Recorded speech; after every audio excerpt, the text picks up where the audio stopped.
دا یو نامتو غال دی. دا غلا په وخت کې یې چا مخه ونیوه. سلامونه نیکې هیلې احترامات مې قبول کړئ مینوالو. په دې هیله یم چې راته روغ او جوړ به وئ. دا صحت کالي به مو پر تن وي. په نننۍ ویډیو کې به زه تاسو ته د یو نامتو غله په اړه معلومات درکوم. راځئ چې د معلومات په ګډه سره ولولو. دغه غل د هندوستان د چینای په علاقه کې د یو کور په مخفي یعنې حافظتي کمرې په عکاسۍ کې داسې ولیدل شو چې څنګه غلا ترسره کوي.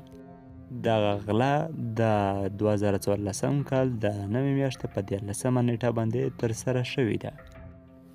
غال کور ته دننه شو، خپله لار یې جوړه کړه او د پیسو او قیمتي شیانو په لټه کې شو. کله چې غله هر څه ترلاسه کړل او بیا ناڅاپه څه پېښ شول، تاسو په دې ویډیو کې وګورئ چې څه ترسره شوي دي او چا یې مخه نیولې ده.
مینوالو تاسو به ویډیو لیدلی وي. په ویډیو کې غل معافي غواړي، بخښنه غواړي او خپل کوم شیان چې غلا کول هغه یې بیرته په خپل ځای باندې کېښودل او له کور څخه د تښتې په حالت کې وي.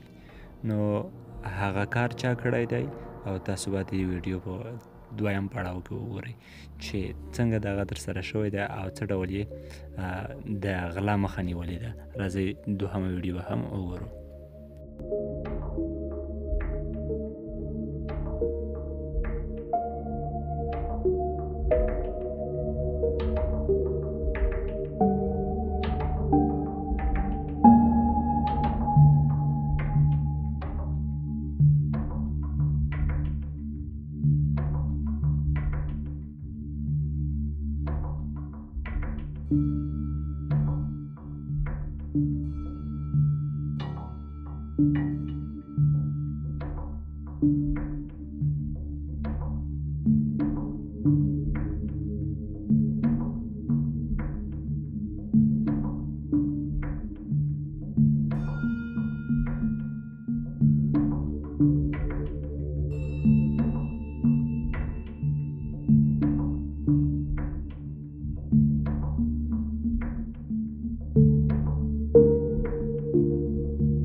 مینوالو تاسو به په ویډیو کې لیدلی وي چې د غله مخه یوه پیري ونیوه او غل یې معافۍ او بخښنه غوښتلو ته مجبور کړ او کوم شیان یې چې غلا کړي وي هغه یې بیرته په خپل ځای باندې کېښودو.